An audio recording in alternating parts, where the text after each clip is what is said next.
It's Friday, January 5th, 2024, and this is the Washington Times front page. Thanks for joining us. I'm George Gerbo. The high-tech industry, national security officials, and lawmakers on Capitol Hill are bracing for the potential for artificial intelligence to upend the 2024 elections. Ryan Lovelace reports one of the biggest players, Google, is building its artificial intelligence tools with election integrity in mind, said company vice president Susan Jasper. The company's cybersecurity specialists already have their hands full monitoring 270 cyber attack groups across more than 50 countries, some of which have the support of foreign governments eager to sow divisions among the American electorate. Russia, China, and Iran are some of the adversaries that U.S. officials say have actively tried to skew the U.S. political debate online. A New York judge is set to decide the fate of former President Trump's business empire in a civil case, kicking off a wild 2024 that will force him to split his time between the courtroom and campaign trail. Tom Howe reports closing arguments will end a weeks-long trial that featured nasty exchanges between Trump and New York Attorney General Letitia James. The trial is only the start of the legal drama that will envelop Trump as he eyes a rematch with President Biden. He faces more than 90 charges in 4 other criminal cases, and special counsel Jack Smith wants the Supreme Court to decide whether Trump can claim presidential immunity against charges that he conspired against the United States by trying to overturn the 2020 election.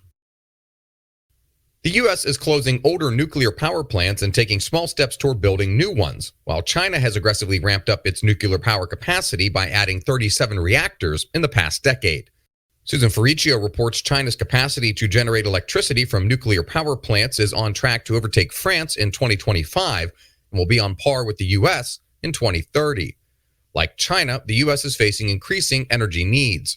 Rather than ramping up fossil fuels and nuclear power, the U.S. is taking steps to transition the grid to renewables, such as wind and solar power. 12 nuclear power reactors domestically have been closed since 2012, reducing the number of operating nuclear plants nationwide to 93. More than a dozen defendants charged following riots in Portland, Oregon in 2020 were offered diversion agreements, and 70 had their cases dismissed without a conviction.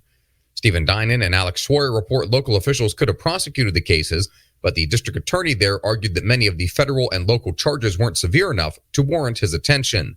He did pursue what he felt were significant cases, but the U.S. Attorney's Office stepped in to bring charges against dozens of others.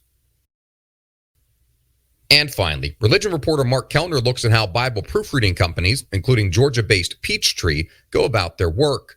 Peachtree says it proofreads roughly 80% of the English Protestant Bibles published in the U.S. and serves publishers worldwide. It also proofreads many Catholic Bibles and reviewed scriptures in 12 other languages last year. Find all of today's front page stories at WashingtonTimes.com/front page or on the Washington Times app, and find us wherever you get your podcast. Just search Washington Times in your favorite podcast app. You can also find us on social media at Wash Times for breaking news, sports, commentary, and more. For the Washington Times, I'm George Gerbo.